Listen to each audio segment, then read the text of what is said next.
কষ্ট ফল মিঠা সি বঢ়িয়া লাগিছে যেনেকৈ কষ্ট কৰি থাকে যেনেকৈ পঢ়ে মই দেখি যে মোৰ দুখ লাগিছে আনন্দও লাগিছে।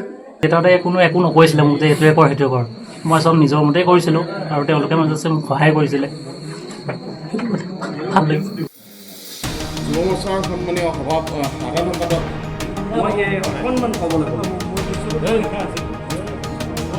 কিবা এটা ক'ব লাগে, ৰঞ্জিতে কিবা এটা ক'ব লাগে বুলি আমাৰ ৰাইজে কৈছে দেই। কথা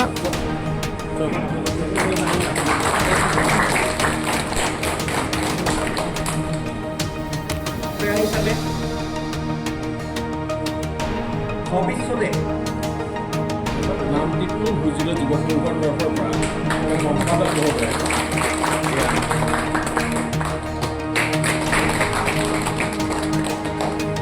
এয়া আমাৰ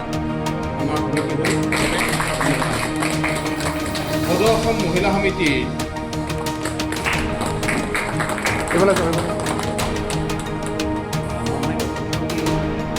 আমি এই সময়ত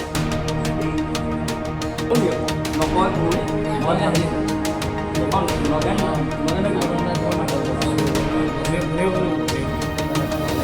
ভণ্টি তাই মানে মই এটা কথাতে ভাল লাগে, তাই মানে ৰিজাল্টটো অকণমান ভালেই ৰিজাল্ট কৰিছে। অকণমান এই অনুষ্ঠানটোৰ কথা আজি আমি খুব সোনকালে যে এনেকুৱা এজন অৱস্থা আছে আজি, সেয়েহে আমি অসম লোকসেৱা আয়োগৰ পৰীক্ষা সুখ্যাতি অৰ্জন কৰি আমাৰ অঞ্চলটোলৈ গৌৰৱ কঢ়িয়াই আনিলে তেখেতক আমি এখন তেখেতক আদৰণি জনাব বিচাৰিছোঁ।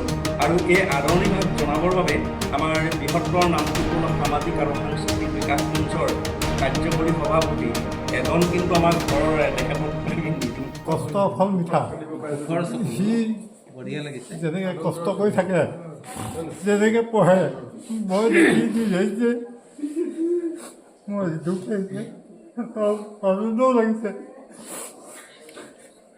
কিন্তু এটা কথা সত্য যে কষ্ট কৰিলে মানুহে ভাল ৰিজাল্ট ভাল ফল পাব, সেইটোত মানে বিশ্বাস আছে কাৰণে সি এই ৰিজাল্টটো পাইছে। তাক মই অশেষ ধন্যবাদ দিছোঁ আৰু সু নাগৰিক হিচাপে সি গঢ়ি উঠক আৰু সেইটোকে মই কামনা কৰিছোঁ। মোৰ নাম শ্ৰী ৰঞ্জিত গগৈ। মই এইবাৰ যিটো ৰিজাল্ট দিলে আজি মই APS ৰেংক 19 পাইছোঁ আৰু মই যোৱাবাৰো দিছিলোঁ আৰু মই প্ৰিপেৰেশ্যন 2020 চনৰ 2021 চনৰ মই গ্ৰেজুৱেশ্যনৰ পাছৰ পৰা কৰি আছিলোঁ।